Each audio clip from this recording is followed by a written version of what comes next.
Welcome to How to Be a Person, a podcast about life with me, your host, Giuliano Grimaudo. Jay, thanks so much for joining me today. How you doing, man?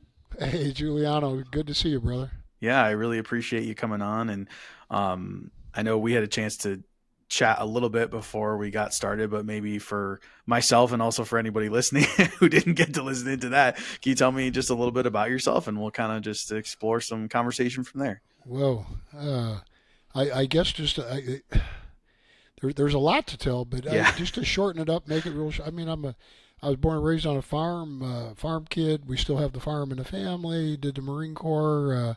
I'm a multi-death survivor, multi-near-death survivor. Lots and lots of surgeries, over 6 dozen. A serial entrepreneur since I was a very young person, very, very young. Done pretty good with that. I like to solve problems corporately. I'm very involved in a company right now. It's national, and we're going international. Mm. And I enjoy, but I enjoy helping people see the possibilities that they can achieve and the things that they can do with the right mindset and attitude and perseverance. I Mm. really that I like to do. Yeah. Because I believe the more people you help, the better person you become. Oh, So for sure, for sure. Well, and I think the longer you live, the more you realize that like that as you help other people, you're also helping yourself. Like I've come to like describe it almost as if like it's that it's that it is actually extremely selfish to help other people because it feels so damn good. well, but that's like it. I'll just throw Christmas time. It makes you feel better.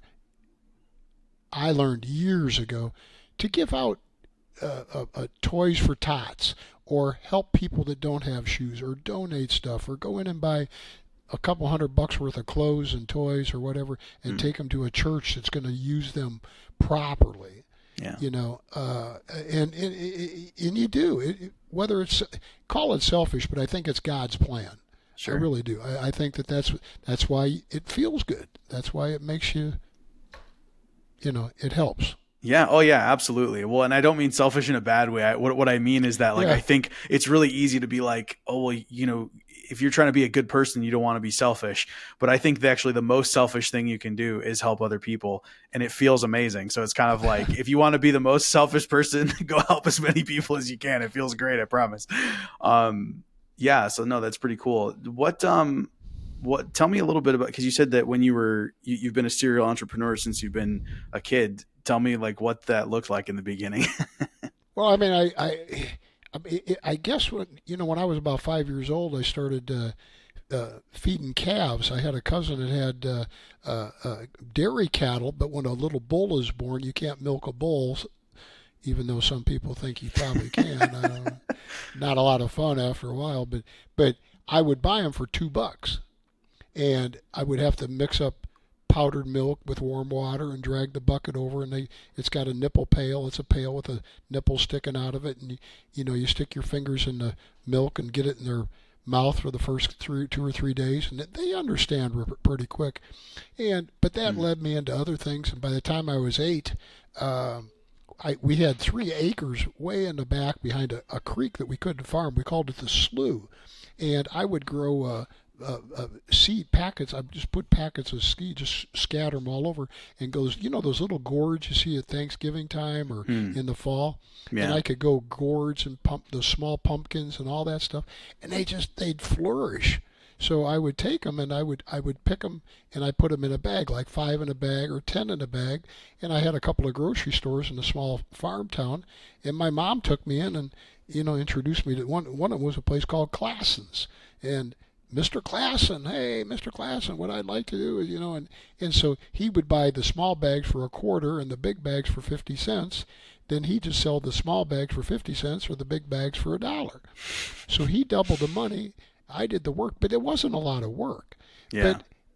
But I took that money and I used it and I kept saving and saving. So that's why I say a serial entrepreneur. I mean, I've always liked doing that. Just creating things. I mean, when I was in high school, doing it can just go on and on. Yeah. What do you think the difference is between just like a regular person who never becomes an entrepreneur and someone who like you said from a young age that you were that way? Like what do you think the difference is?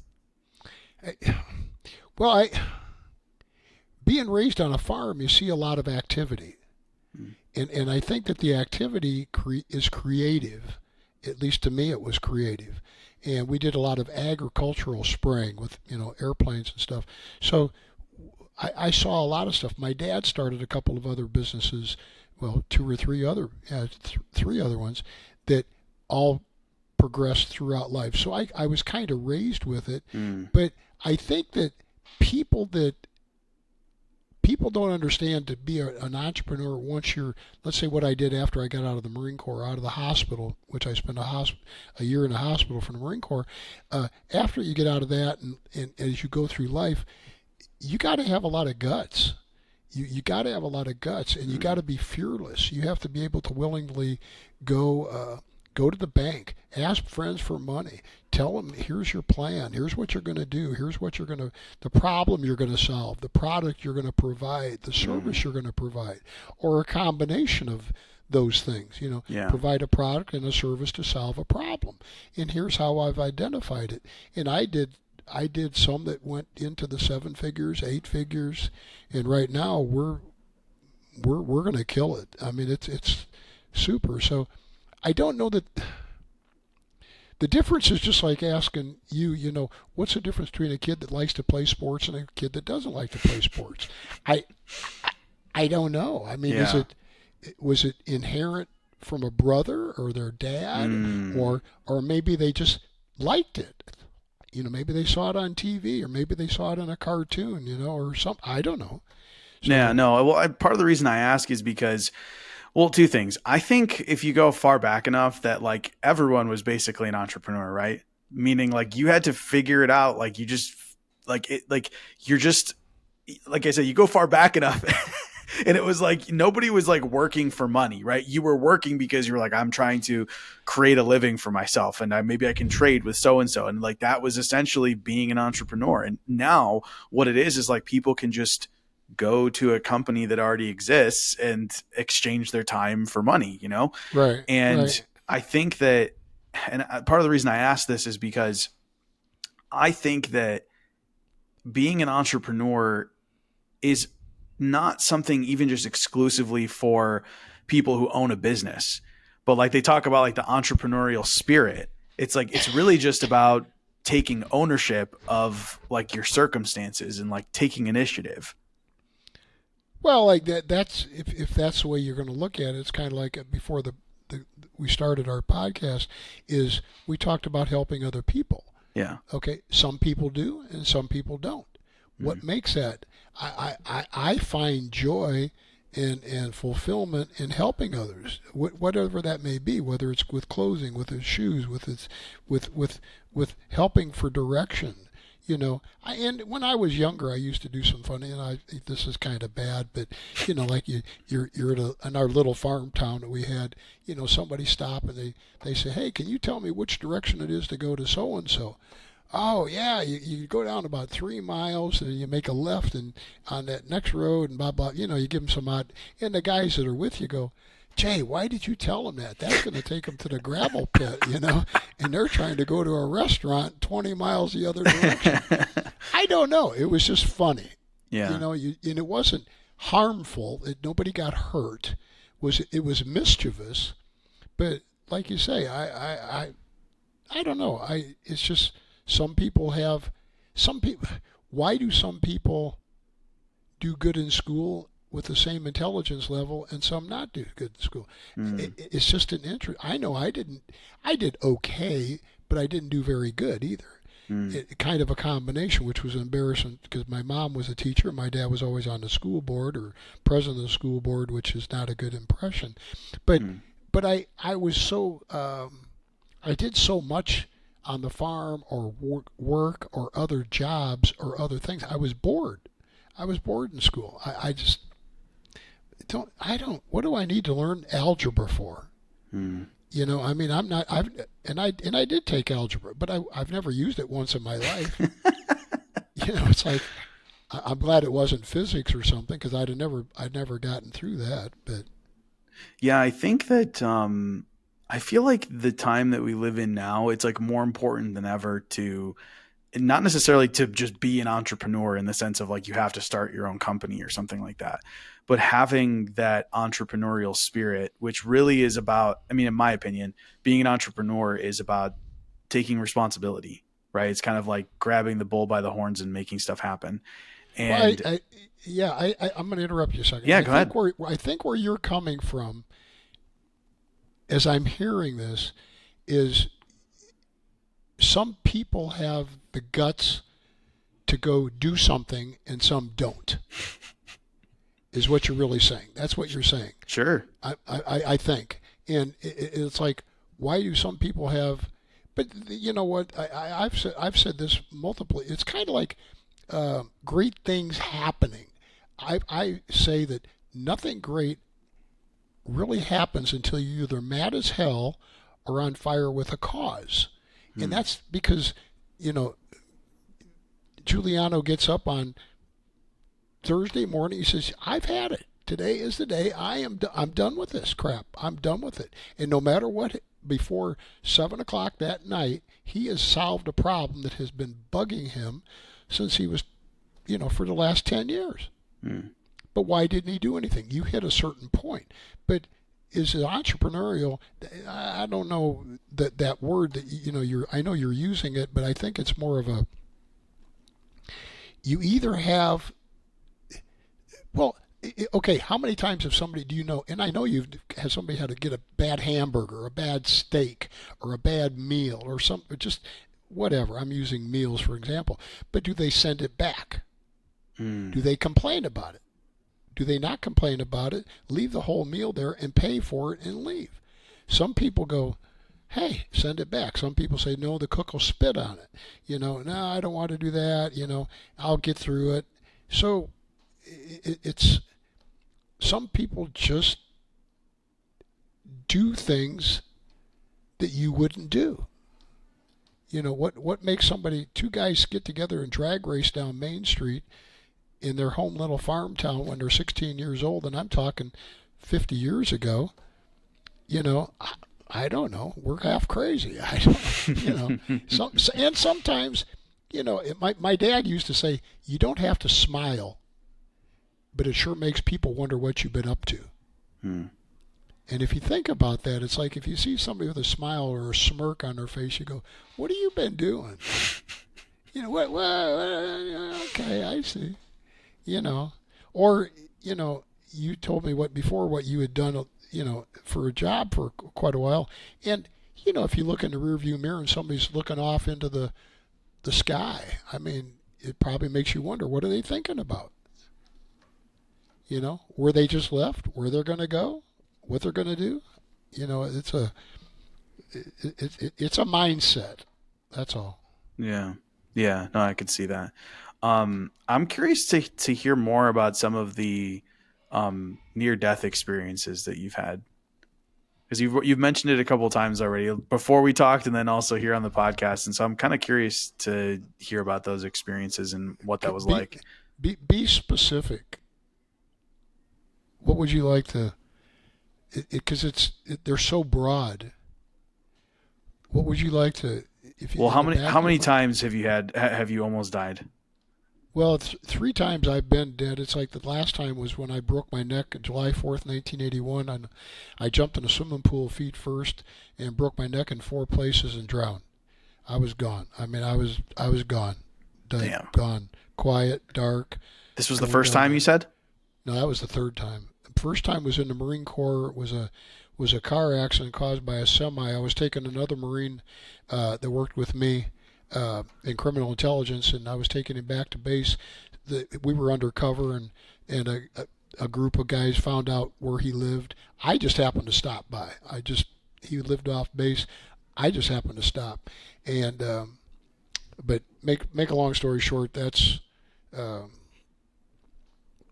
they cut him open pretty bad, and his ear was hanging off, and his Damn. down into his throat, missed his jugular, and He was married. His wife was there. She was screaming. That's what got my attention. I rushed around the corner, and I saw one of the guys running away, but Roy was more of a concern, and we got him in the car, and she sat in the middle and put her arm around his head on the right side, and then put a compression bandage, pushed against the side of his head where it was bleeding so bad. I didn't know how much blood he lost. There was a lot of blood, and But anyhow, on the way there, a semi was pulling across the road at nighttime, and we had 4 or 5 cars behind us. And I don't remember any of this. This is what is reported, but it was we weren't speeding. We were going below the speed limit. As a matter of fact, the witnesses said, and they also said if we hadn't hit him, they would have hit him. But a truck was pulling across the road, only had one headlight working, as I understand it, but he was already across the road, and but he had no side lights, no marker lights, no reflectors were covered with dirt and mud, Wow. and he'd been loaded. He was heavily loaded with oranges coming out of a field, and we hit him in the drivers. They said I was on my brakes about 50 feet. But it took a 17.5-foot car to under 10 feet. So my head was down in the steering wheel, and they had to dig it all out. And 3 Marine Corps captains on their way to Vietnam happened to see the car blew up and burned. So it was on fire. That's the only thing that they could get us out by. And but it was all bad. It was bad. It was very violent, very violent. And Linda, the young lady, I have a survivor's guilt because she was in a coma for 18 months and passed away. And that was the wife.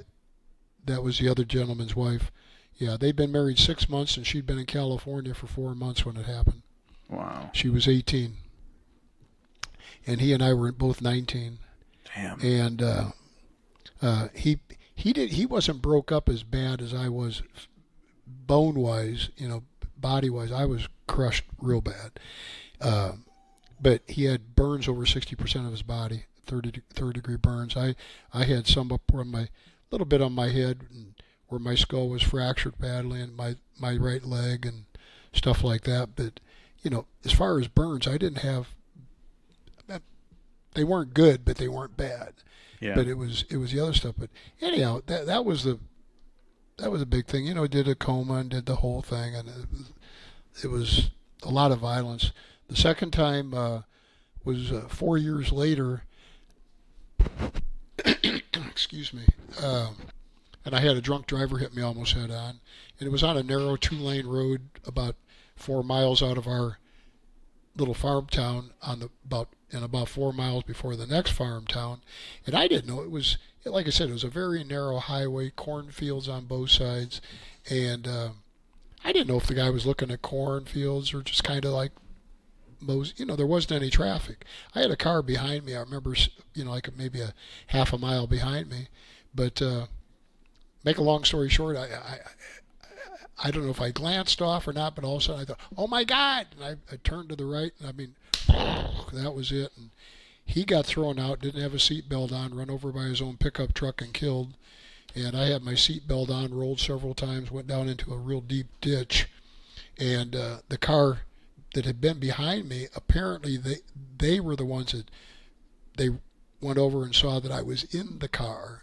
So they proceeded to the next town 4 miles down the road, and it's a town of about 500 people, so there's not many there. They had to find somebody, then find the emergencies crew or anybody that had an emergency crew. And anyhow, but I bled out and was ascending into heaven with that, and I could hear it was very calm. And on neither of them, even the Marine Corps one that was very, very violent, this one was very noisy. I remember rolling. I remember flipping. I remember the sound of metal tearing. I remember, I don't remember, but the motor was ripped out of it. I mean, the whole thing. It was a 73 Monte Carlo, and it was brand new. I had like 300 miles on it. Wow. And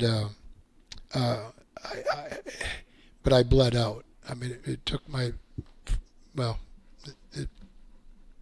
it wasn't good. But the third time then was the broken neck and the swimming accident and quiet. And when I came out of that, well, I don't remember. I kind of remember jumping in the pool, and I kind of remember looking around like, why are people swimming over the top of me or jumping in? And then why can't I get to the surface? And finally, a young girl jumped in after about 7 or 8 minutes. They were going to jump in earlier to see if there was something wrong, but they said, no, he's a crazy old Marine, man. He's like, I was 31 and a half, so I was young, but he's a crazy Marine. He's going to hang on to you, and he won't let you go up. And so that's why they kind of held off. And then when I had drowned, I started to turn black and blue and turn colors, and they knew something was bad then.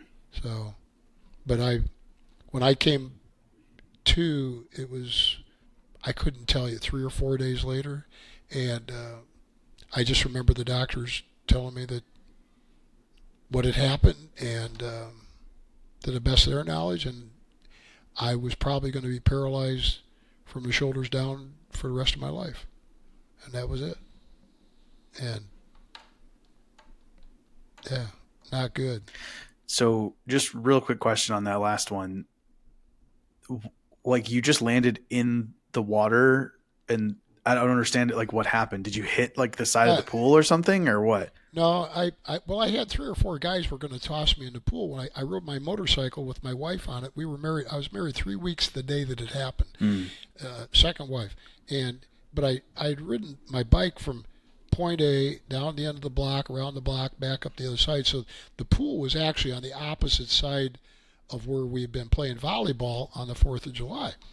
But I said, whoa, because I had some very expensive full quill Lucchese ostrich, full quill ostrich Lucchese cowboy boots on, and my billfold. And I thought, oh, wait a minute, I'll wait until I get my billfold off and these boots off, or we're going to be fighting about this, And then that's okay. Well, I got them off, and they came rushing towards me. I thought, oh, I'll just jump. But no, I landed on my feet. So if you've ever driven a hammerhead down on a handle or something like that, drives it down, okay? And so and I had contacts in, excuse me. So the impression was that probably, there's 3 things that contributed. Number one, I probably landed too stiff-legged in 3.5 feet of water. Didn't bend my knees, but I didn't know how deep it was. I don't remember. But that 3.5 feet of water, you think, that's not bad. I mean, that should cushion your fall.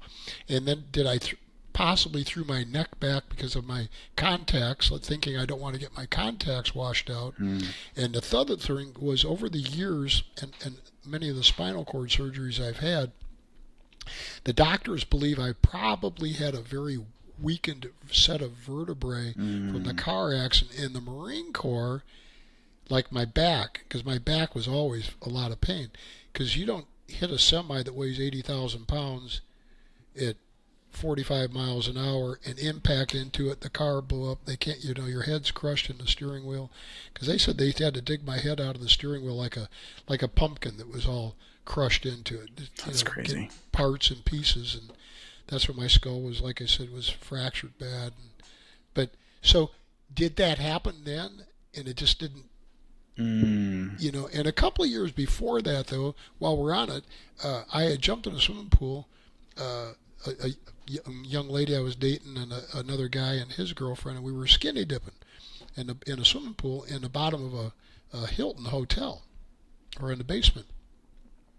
And I jumped in the pool, and I remember thinking, wow, something feels really weird, and Jim, this other guy, he leaned over and said, Setchell, are you going to the bathroom here in the pool? Come on, man. I go, no, man, I can't move. And I just felt weird. But then it kind of came back, and everything was okay. Interesting.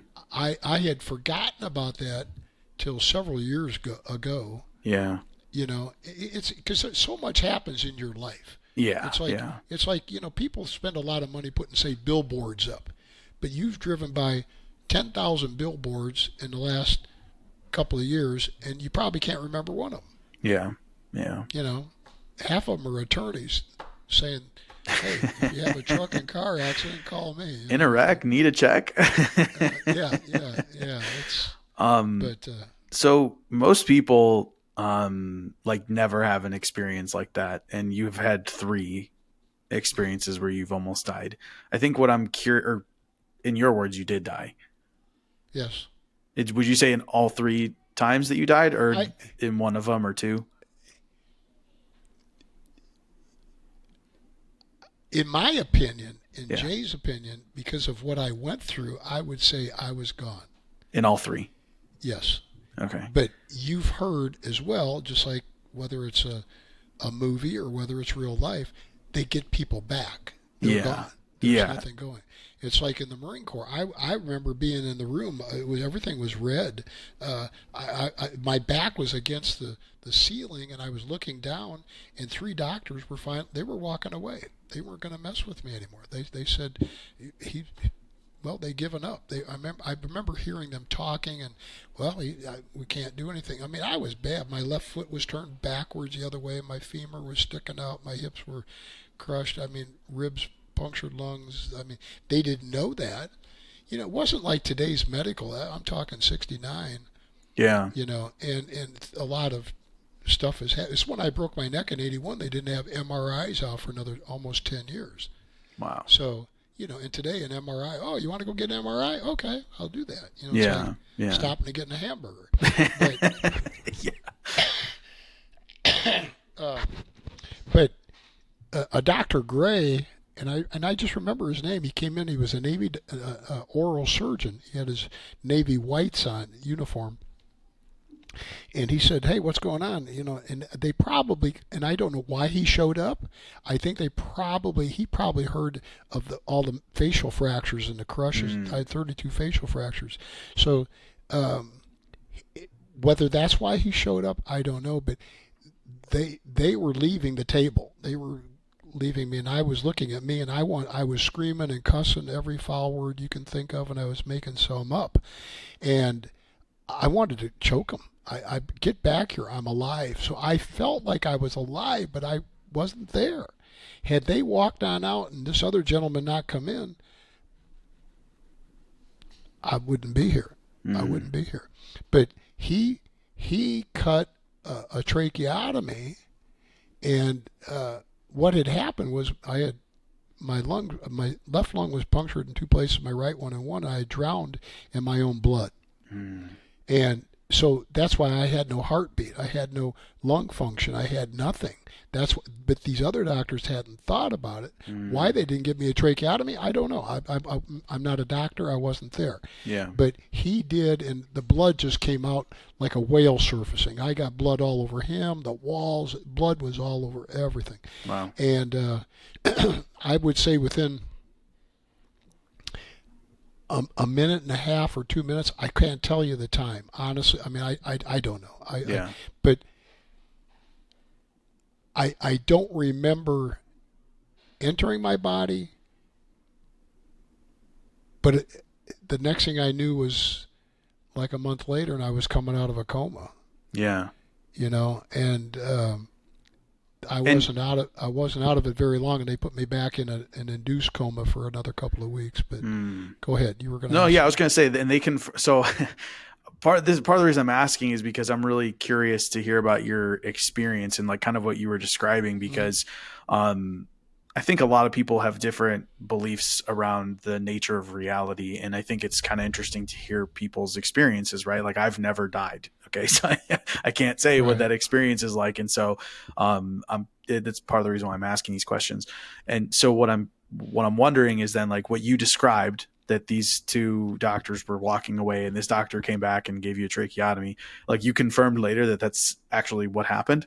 Oh no, like, I never confirmed anything. Oh, okay. No, I was just curious. What I'm asking, because it's like, was this, because there were some people who'd be like, oh, you like, this is just something in your imagination or whatever. It's like, but you had a tracheotomy, like that's what happened. Oh, yeah. It's part of it here. I mean, it was put in November 12th, 1969, 56 years ago.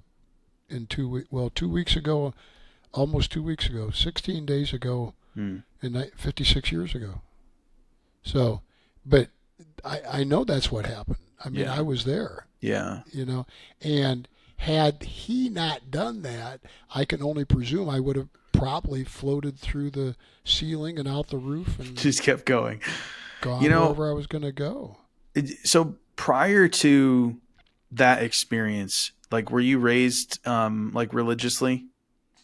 Yeah, I mean, I'd never missed Sunday school. Had perfect attendance in Sunday school. I was raised in the Methodist Church, and we believe in the Holy Spirit, and Jesus died for our sins, and rose from the dead for us, and the whole story on that.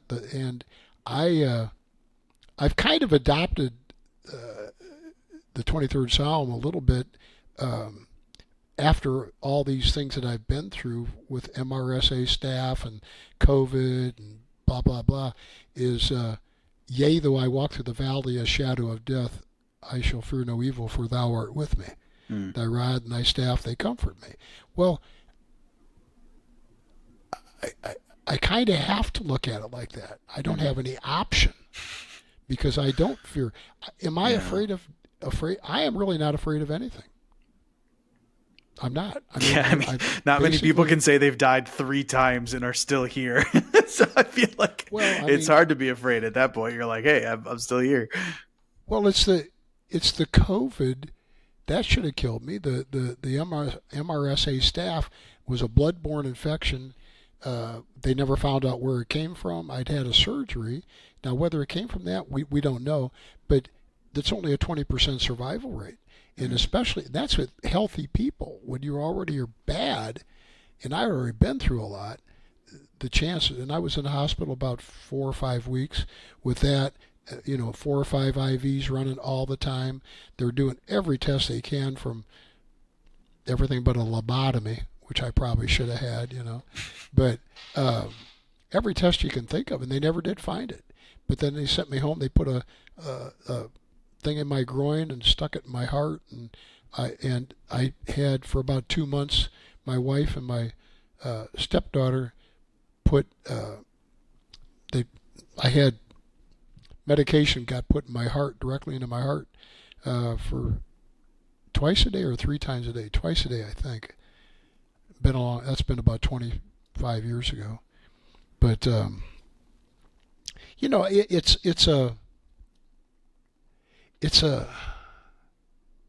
it does make you wonder. It's like, but you can only listen to what people say if they really have been traumatically involved. And it's like PTSD. PTSD. I know I've got PTSD. I badly, but I don't. I work through it, Mm. and because it's not what's wrong with you, it's what's happened to you, and Mm. and that's why I say there's not a day goes by in my life that since I can remember, that I don't think about Linda Stitz when she was 18 years old. She died in my Mm. car, and I was always concerned that their families would hold that against me, Mm. but it wasn't our fault. The cars behind us said they would have hit the semi had I not hit it. Yeah. And like I said before, so they knew, and and Roy just passed away about 6 months ago. Had a heart attack, and he'd had a heart attack, I guess, about 10 years before, but not as bad. But anyhow, had a heart attack, and he's no longer with us either. So, would I have ever thought I would outlive the person I was taking to the hospital who I thought might die? No, So Yeah, it's that's like crazy. it's a. I don't know. I think it is just take it for what it is, live Yeah. with it, move on, do your best, and continue on. But Yeah. I, Yeah. I, I mean, I'm only here by the grace of God. I know Yeah. that no matter what. I don't, no matter, or the grace of whoever. It's a stronger power than I am. Yeah, yeah. And That's that's what I was what, curious of, was like, from your, so like, especially that first experience, do you feel like that was like that can I describe it as like an out of body experience that you had? Very, very much. Yeah. So like, what did that out of body experience, was that sort of a confirmation of what you had believed up until that point about, God and reality and what happens when you die and all of that? Hey, it's Giuliano. I'm just popping in here to say how much I appreciate you being here listening and that I hope you're enjoying the show. The more support that the show gets, the more episodes can be produced. And if you can only support by sharing or leaving a review, I appreciate that so much. But if you're the type of person who would like to support the show directly, visit howtobeaperson.co and click support the show. Every bit of support means the world to me, and even more so those who do so monthly. No matter what, I appreciate you being here listening. I love what I do, and it's because of people like you who listen to the show that I get to keep doing it. Thanks again so much for being here. All right, back to the episode. I don't think so. Okay. I don't. I've got a little piece of paper my mom gave me about 20 years after this all happened, maybe 30 years after. And she had a little notebook, and on that notebook, after I came out of the induced coma, I had scribbled, and it's in my book that I've got coming out here pretty soon. But it says, "Am I going to live?" And it's scribbled really badly. If I didn't say what it said, you probably wouldn't read it. But once you are told what it says, you can pull it out. Like, oh, I see that. Okay. I was still, am I going to live? But I don't think until I broke my neck when I was 31 and a half, I think that is what changed my life as far as a belief in a higher being. Really? Truthfully, in my heart, forever. In other words, I'm not saying I didn't believe. I'm not saying I wasn't thankful. I wasn't saying I wasn't prayerful. I'm not saying anything about the first and second time. Yeah. But that time, and I'll tell you about the fourth day, roughly, the doctor had finished telling me I'd broken my neck and I probably never move. And I was in a circle bed, which is hard to explain what it is, so it doesn't matter.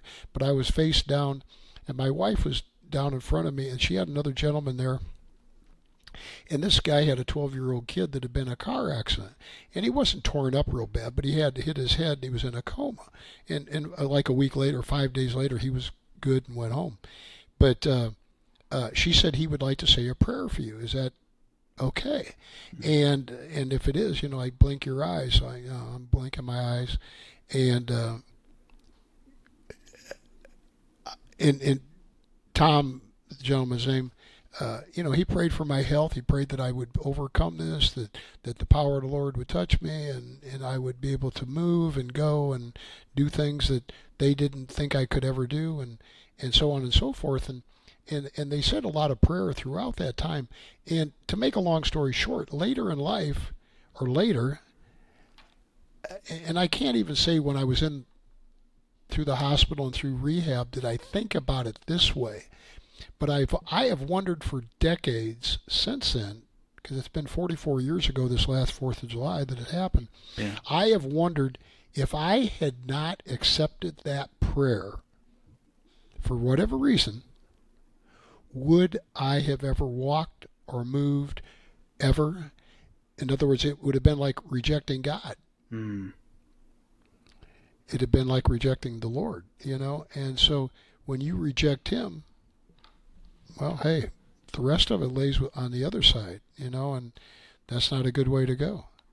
So that's what I've looked at. And then, and I remember my mom, I'm going to hitchhike on something you were asking. This kind of carries a little bit further because I've been asked this before. But I've been asked, did you ever feel sorry for yourself? Did you ever feel, why me? Why, all that. Well, I don't know that I ever felt sorry for myself or woe is me or anything. But I do remember my parents coming to visit. I'd been in the rehab center about a month and a half, roughly.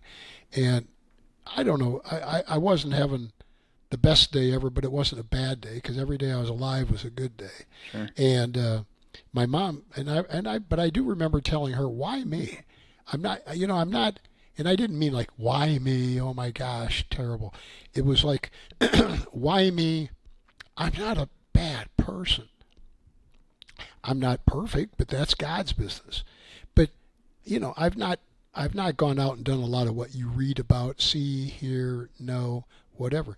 Was I mischievous? Did I cause a little trouble? Did I ever throw an outhouse in the lake? Yes. Did I ever, did I do some crazy stuff? Yes.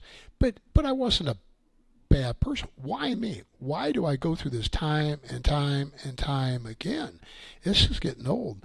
And she said to me, Jay, you jumped in the swimming pool.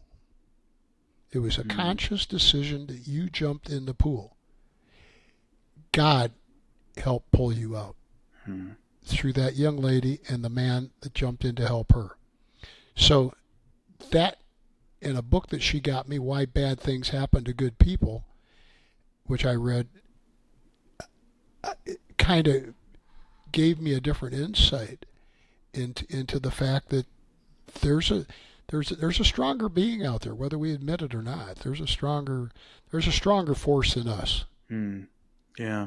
You know what I'm wondering, because I remember you talked about obviously the first experience that you had.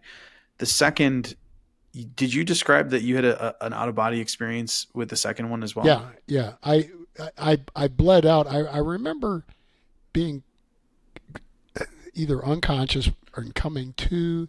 I had a lot of glass in my mouth. The pillar that holds your windshield up had ripped my bone, was sticking out the back of my arm, severed my deltoid muscle. I had a couple of broken ribs again, punctured lung.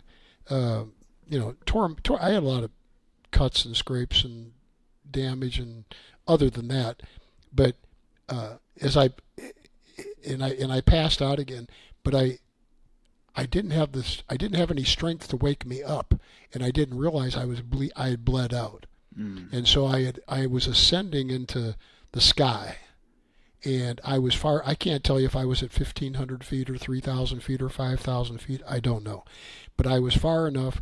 I knew it took them about 25 minutes just to show up to the accident scene, so that's why I'd bled out. But I remember very calm. And I remember voices, and it was like, whether they were voices of angels, I don't know, but it was like everything's okay. I didn't feel terrified. I wasn't worried. It had happened. It was over. It was done. And something that people I've been asked before, and just to say it, is I don't recall in either case, as bad as I was, any pain. Really? No pain, no discomfort. What do you think that is?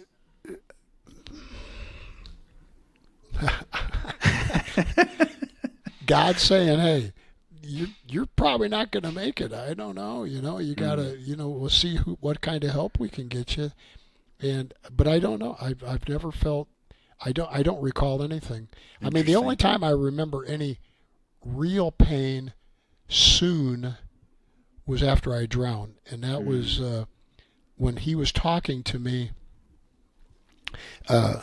The spinal cord damage had gotten me, and affected every nerve in my body. It felt like I was on fire, and I probably had 100 people standing around stabbing every pore in my body with an ice pick at the same time. If you walked by 10, 12 feet away, just the movement of air just very slowly going by me.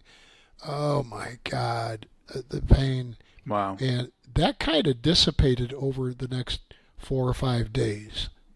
And then after that, I presume they probably had me on some kind of medication. Yeah, But I don't know. There's a couple things. First of all, I think for anybody who maybe is listening and knows somebody who died in a way that is not just like, in their sleep, I think that could be reassuring for them that, at least in your experience, like you said, you didn't have any pain those 2 original times. Yeah. And so hopefully that's reassuring for those people. What I'm curious of is, you said that in the first experience that you had, that you don't remember going back into your body. Was that the same in the second experience as well? Yes. Yeah. I was up high, and next thing I knew, I was in the hospital. And I I don't remember anything in the hospital there for 4 or 5 days, and I remember about the sixth or seventh or day approximately, my mother had come to visit, and I remember having her. She had a rolled up newspaper and was hitting my right side with it, hitting me in the arm, saying, "Quit doing this to us! Quit doing this to us!" And I think back. I mean, she 4 years before that, I'd been Yeah. such a mess. She didn't even know who I was. She didn't recognize me. Wow. And so it had only been 3 years since I'd been out of the hospital. Not even 3 years, quite, Wow. when it happened again. Wow. So I didn't realize what she was saying at the time. I mean, I knew what she was saying because I could hear her. But I'm like, Mom, I'm not, I could talk, but I was like, Mom, I'm not doing it on purpose. I mean, it's like, but I didn't put two and two together probably till a little bit later. But yeah, at least like you said, reassuring to somebody else. I can't say that for everybody because I'm not everybody. Sure. But those 2 times I should have experienced something that it may be at the moment. The second time more because I remember coming back a little bit because I remember glass in my mouth and I remember looking at the thing stuck in my arm and blood squirting and wasn't good. But I probably had some pain, but I don't remember because a lot of it's shock. Yeah. It's just shock, and then you're gone. Yeah. Interesting. And the third time when you drowned, did you have an out of body experience with that as well? No. Okay. I just wondered the whole time, why doesn't somebody help me? Why doesn't somebody come down? Why doesn't somebody, excuse me, get me or help me? And when I drowned, you ever had anybody? I'm sure when you've been in a swimming pool sometime when you're younger, and somebody talks to your ear and says, "Hey, Giuliano, you want an ice cream cone or whatever they're saying?" Yeah. Okay, and it sounds real garbled. It's like Yeah. and that's what it sounded like when I drowned. That's exactly what it sounded like when I drowned. But I knew I was in the water. I knew that I couldn't breathe water, but I knew I had to breathe. And there comes a point you cannot sit there and hold your breath until you pass out. You can't do it. God, you automatically breathe. You just, try it. Yeah, no, so I grew up with a pool as a kid, and so that's like one of the things you do, right? You try to hold your breath as long as you possibly can, and it's like you said, you will never be able to hold your breath until you pass out. Your body will inhale before that happens. And I can't tell you if I breathed in through my nose, my mouth, or both, but when I did, probably within just momentarily, and I've had people ask me, did I experience pain because of the broken neck? And would that have, and I don't remember any pain, nothing, nothing.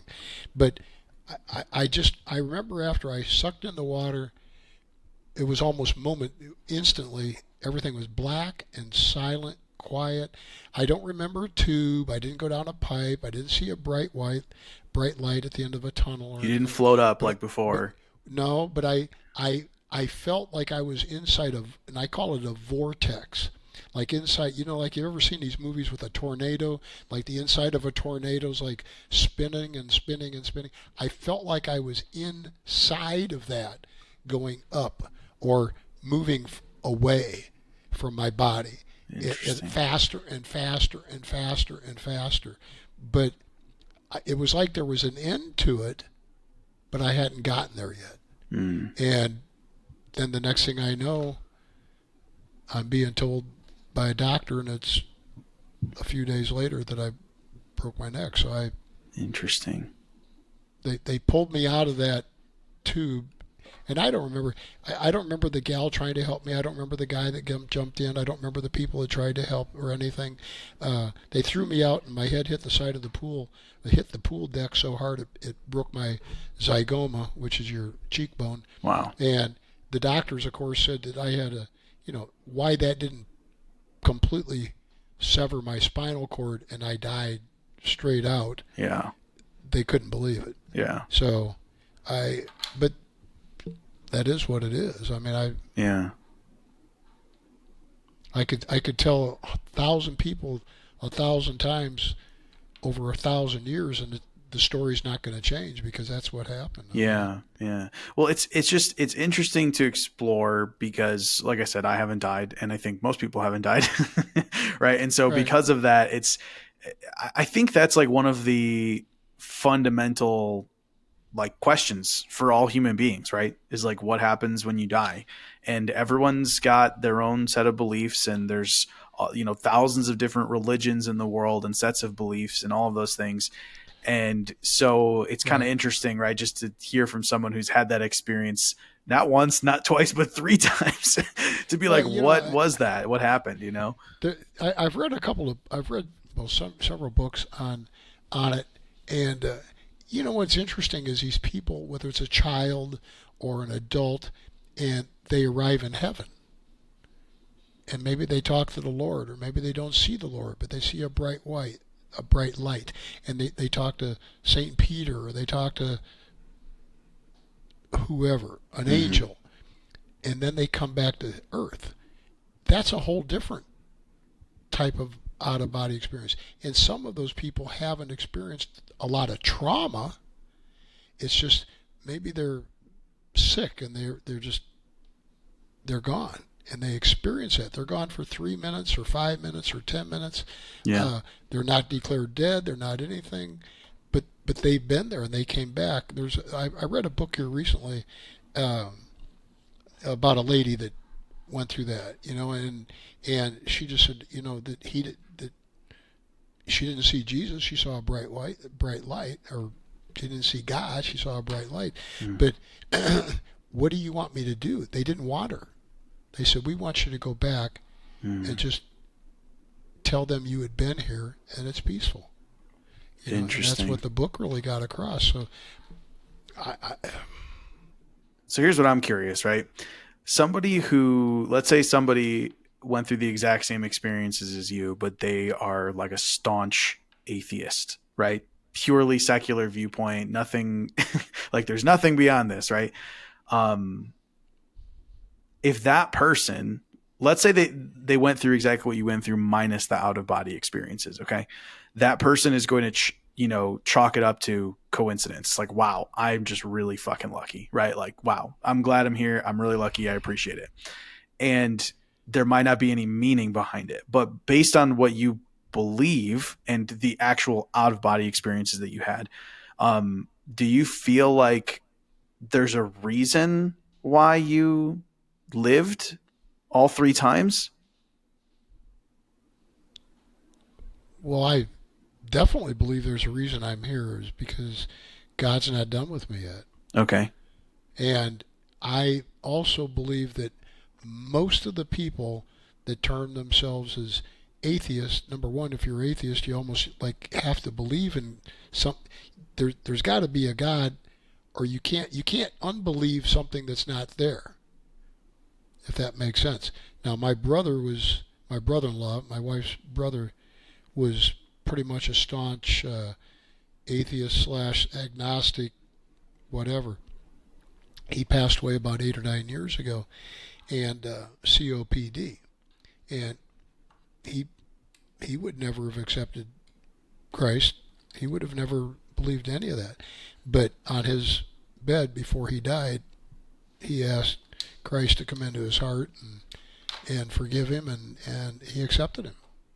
So Interesting. I think there's a lot of people that they can say it now, but when they know they're going to meet their maker, and that's at their last few minutes of breath, that's all it takes. Hmm. That's all it takes, and you can change your mind. Yeah. You Well, know, yeah, yeah. So for me, I think I would probably, I don't particularly like labels because I feel like what I think and what I believe, I'm always open to changing it. And so I don't like putting myself in a box.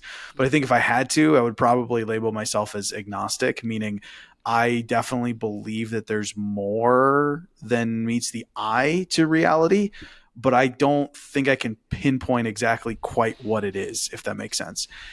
Meaning, like, I believe everything you're saying, right? When you're talking about like the experiences you had, I believe them. I'm not gonna, oh, he was having some weird, chemical reaction in his brain because he was dying. Like, I'm not saying that. I actually believe that you had those experiences. But if that were true, right?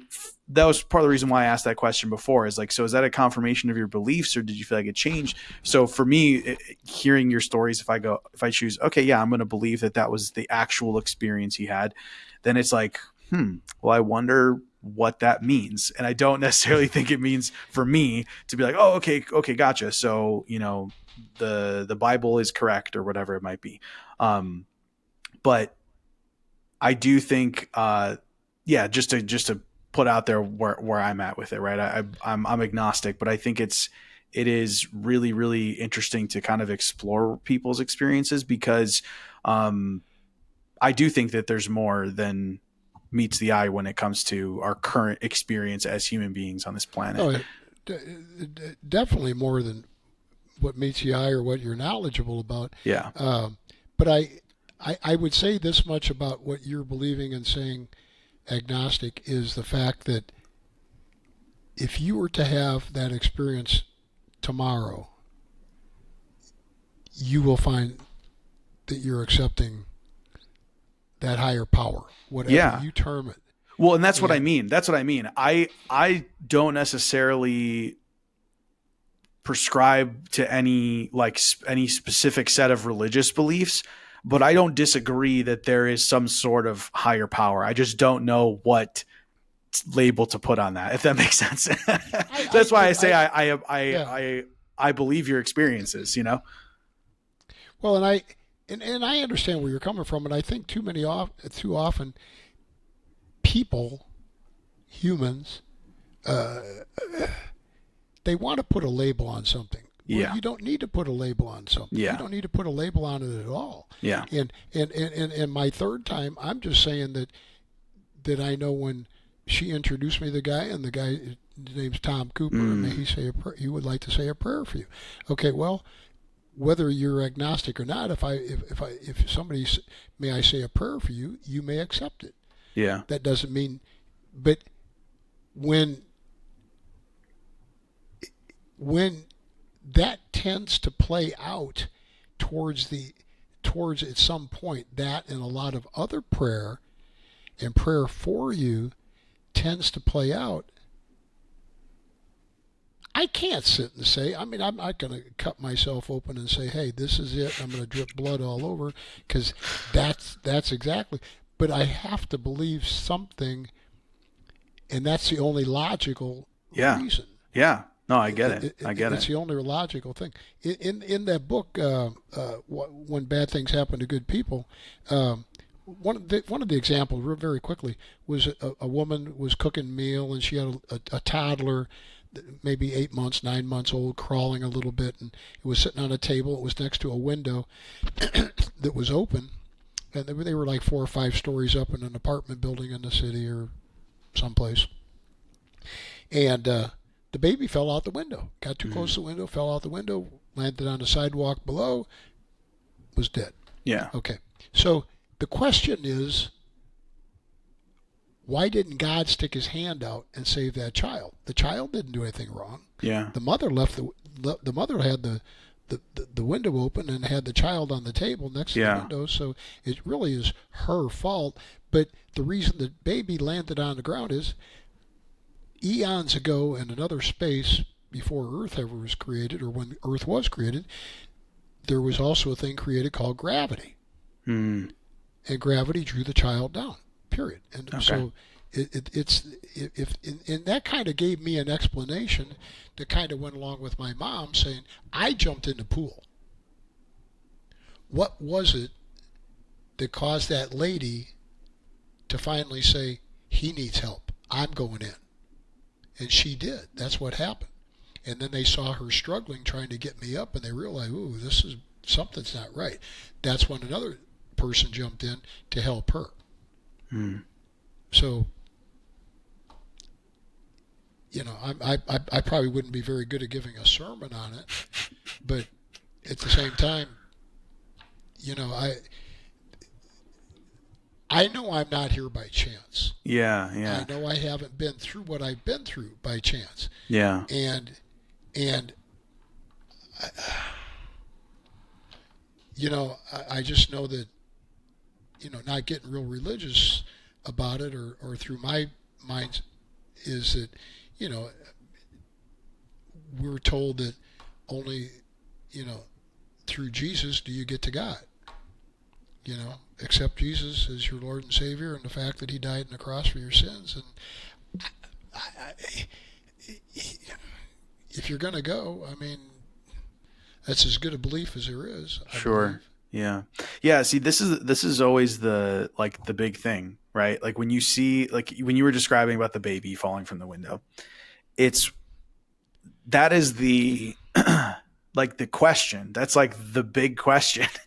Because you like you said, there was, even if let's say the mom is responsible for that happening because okay, she left the window open or put the baby on the table or whatever it might be, ultimately nobody intended for that to happen, right? Right. Like, and because of that, you think, man, that just doesn't seem fair. That doesn't seem right. Well, that's why I'm saying it's like the baby didn't do anything wrong. The baby Yeah. wasn't a criminal. The baby, but there are some Christian beliefs that when a child is born, they're born inherently, they're born uh, uh, with evil in them, uh, and that's why they have uh, baptism at birth. Mm. And and I don't.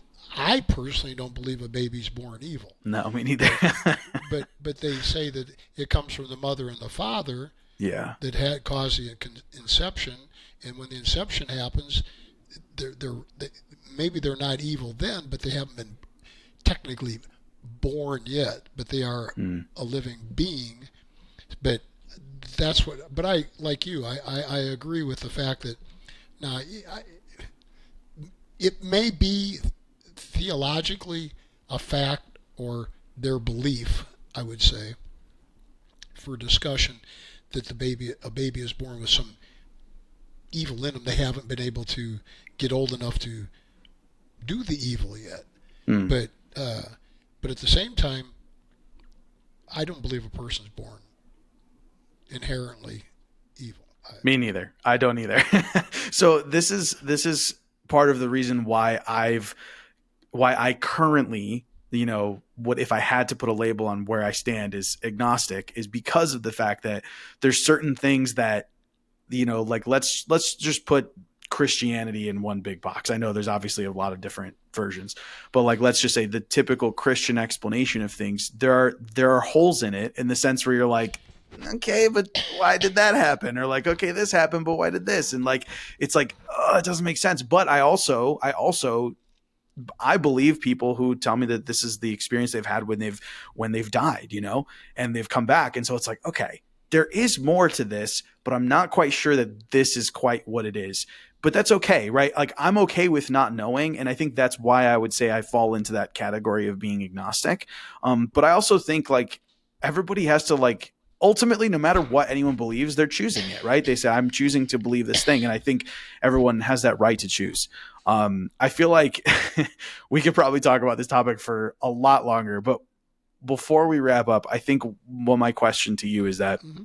when you said that you feel like, I said, is there a reason that you lived through these crazy things like 3 times, right? Like most people, they just get into they have something crazy happen and they die. Okay. And that happened to you 3 times and you did die and you're still here.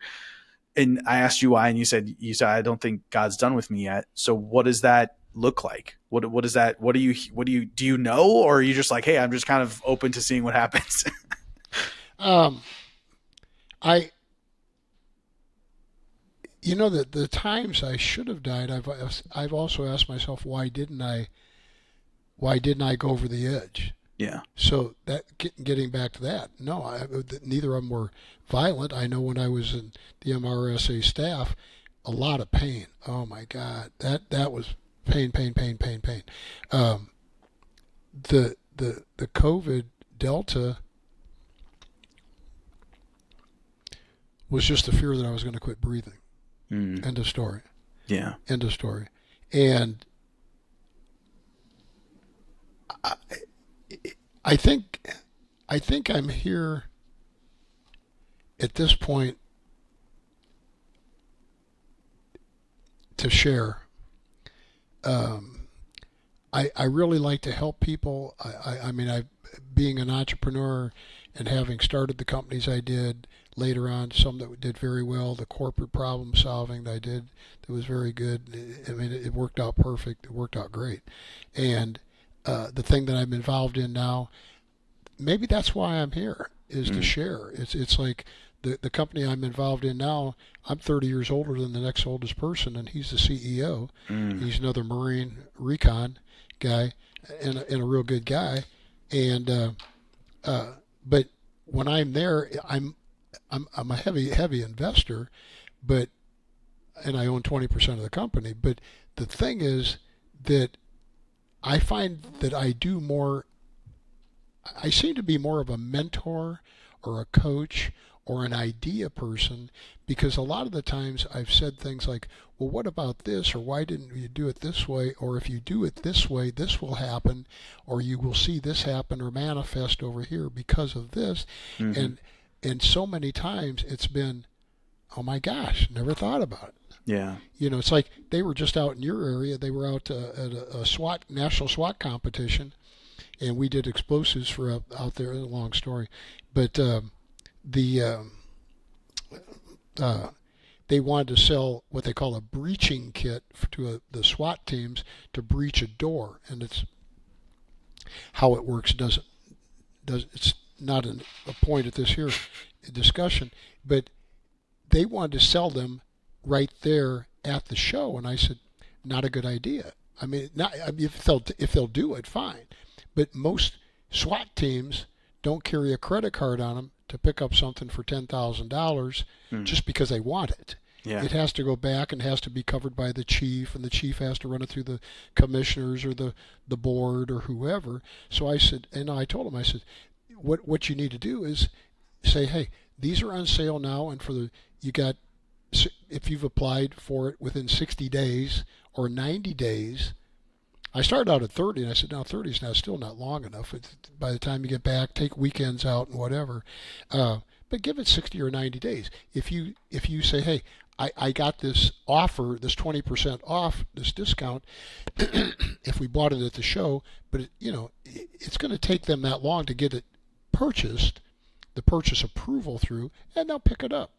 And it appears that we're going to have some now. Yeah. But they never, they didn't think about it like that, because it doesn't, you just can't do it today. It's like, I don't know, kind of a similar thing. It'd be like if you were going to come buy something that was $500 or 5,000, I don't know, but maybe you need to say, hey, I'm going to check with my wife because I know we got this going on and we got this happening and something coming up. I just want to make sure of it. Okay, that's fine.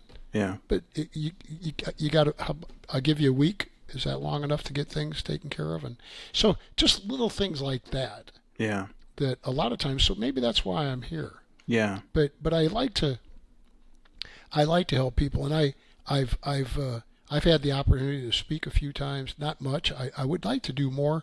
My problem is with speaking is my paralysis and getting around in a power wheelchair and in and out and up and down and all this other stuff, and a lot of pain, and traveling. Travel is not easy for me whatsoever. And so, but when I finished speaking at I'm not going to get into the whole story of why and what happened, but at the end of I was asked to speak for 55 minutes at a school that was for an alternative high school for kids that had, they'd been kicked out of the regular school.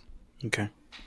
And I summed the whole thing up without getting into a lot of detail, which would explain more. And at the end, I said, in the first class this morning, we were supposed to talk about what we did for business.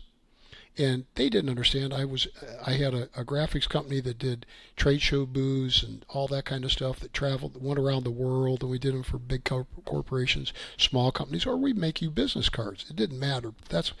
And so I said, let's talk about what it's going to take to get through life. What it's going to take to get through life. That's very important. And maybe get hired, because that's part of life. Get a job or start a business, do something. So anyhow, at the end of it, I said, in the first class today, there was a young person, there was a person in there that wasn't dressed real well, just kind of, the typical torn jeans look that was out. This is 25 years ago. And, God, it sounds funny to say 25 years ago, too. People listening that aren't 25 years old. And, but they didn't take notes. They didn't really have good eye contact. They didn't acknowledge comments that were made, and so on and so forth. But in this class today, this last class right now, there's a person in here that's dressed very nicely, very almost professionally, literally.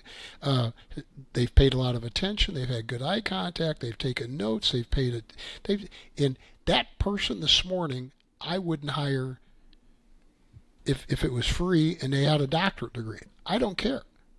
But the person in here that I'm talking about right now, I would hire them today. And it was a young black girl. And I had pointed her out. The young lady right over there. And I don't mind saying a young black girl, because I was a 50-some-year-old white guy with gray hair, it's like, and the kid in the class in the morning was a young white boy, or white kid. And so, I don't play the race card crap. That's ridiculous. I play on what's in your heart, what's in you as a person. And anyhow, the whole show got over, and the kids are leaving the class, and this young girl comes over, and I was on a walker, and I'm getting a few papers I had together, and she came over, and the tears were just streaming down her face, just pouring down her face. And she kind of put her hand out to shake my hand. Well, not kind of, she did. And my left hand's the only one that works. And this one's, everything else is paralyzed on me. And as I reached out to shake her hand, she said, I want to tell you, you have changed my life. God, that made me cry. The tears just ran. I couldn't hold them back. Instantaneous. Yeah. And I couldn't talk. I couldn't say anything. It choked me up. And to think that maybe that's one of the reasons I didn't die. Yeah. Maybe I changed that. And I've wondered, whatever happened to her? Yeah. Did she go out? Is she the president of a company now? Is she a CEO, a CFO? Is she a prosecuting attorney? Is she, who knows what? Yeah. But to be told that, I think that kind of gives maybe that's the answer that you're looking for. Yeah. Yeah. And that's why when I would like to speak to some people, because you're not going to change what you've learned, Giuliano. What you've learned in life, you haven't learned all in one sitting or one time. It's been a combination of 100 books, 100 tapes, 100 podcasts that you've listened to, experiences in your life. It all combines and comes together to make you who you are. You're a product of your experiences, your decisions, your choices, all that. And maybe I've experienced enough in my life of reading and learning, and I always did stuff to help self-improve. Always. I mean, I've read thousands of books. I've listened to thousands of cassette tapes back in the day. Yeah. And it's in having gone through what I've been through and had the success that I've had and the failures that I've had. And in my book that's coming out, and I'm going to put a plug in for it. Yeah, please do. Here. Tell everyone where they can get your book. Because it should be out the 20th of December. Okay. They've got it, it's already pre-sale ebook on Amazon and I think a couple other places. And it's already #1 in a couple of instances. And one is for teenage and young adult inspirational and motivational Interesting. And the other one's a number one in something to do with getting through disabilities and the way to look at it and, Okay. and such. So, but it's called, the name of it is The Strength Within You. It's Always Too Soon to Quit. So the main title is The Strength Within You. Subtitle, It's Always Too Soon to Quit. And getting back, the strength within you, where is the strength within Giuliano? Is it in his upbringing? Is it in his grandparents? Is it in his heart? Is it in things that he's experienced and been through? Is it anger? If you're in a lot of pain, you can draw off pain to be a motivator. There's a lot of different types of things. So that's why the strength within you, at first it was inside you. Well, inside you is kind of a limited basis. It's like it's inside me. Within you is kind of a collection of a lot of things in your life. Yeah. But we're going to do, it's going to come out softback, hardback. It'll be out. I mean, it's not expensive. Softback, I think $14.95 or something. Okay. But it's, you know, and it's like the talking thing. I would like to do it because it's, and I like to answer questions. I don't want to get up and speak. Though I've talked with people. I've had podcasts with ladies out of India, the Orient. Some of them are hard to understand. Then I have to say, what was that again? You know, and but I've had extremely good reviews on it based on the fact that I'm down to earth. Yeah. I'm here. I'm not going to BS you. I mean, life's too short to do that. Yeah. You know, and it's kind of like, you know, your questions about what happens. Yeah. Know? Yeah. But that young lady, and I've had a couple others similar to that, but that one there, 25 years ago now, it that changed my life. Yeah. And it made me realize the power. So if you talk to 100 people, or speak to 100 people and answer a few questions for these people, maybe you only affect 5 or 10. Yeah. But those 5 or 10, what if that changes their lives? Yeah, absolutely. What if that makes them look at something different, or puts them on a mission to look for something different? Yeah. Yeah, it's very true. That's what I was thinking too. When I was asking you the question, I'm thinking that as well, is that you don't even know like what chance encounter, like even a small thing that maybe you don't even remember, like the type of effect that it could possibly have. And so, yeah. Well, Jay, look, this has been a really awesome conversation. I appreciate you, answering my questions about your experience. And of course, anybody listening, I encourage them to check out your book. What was it called again? The Strength Within You. It's Always Too Soon to Quit. And it's available for pre-order now on Amazon, you said? Yeah, pre-order for ebook. Okay. And then the print books are going to be available, I think, the 20th of December. Okay. All right. Well, fantastic. Jay, like I said, I really, really appreciate you. I appreciate the conversation we've had. Same here. And yeah, I hope you have a great rest of your day. Well, so do I, and I thank you for having me on, and maybe we'll make it back again. Yeah, absolutely. I salute you. Thank you, sir. Thank you. Thanks for being here. If you enjoyed this episode, please leave a review or share it with someone who'd appreciate it. For everything I have to offer, visit howtobeaperson.co.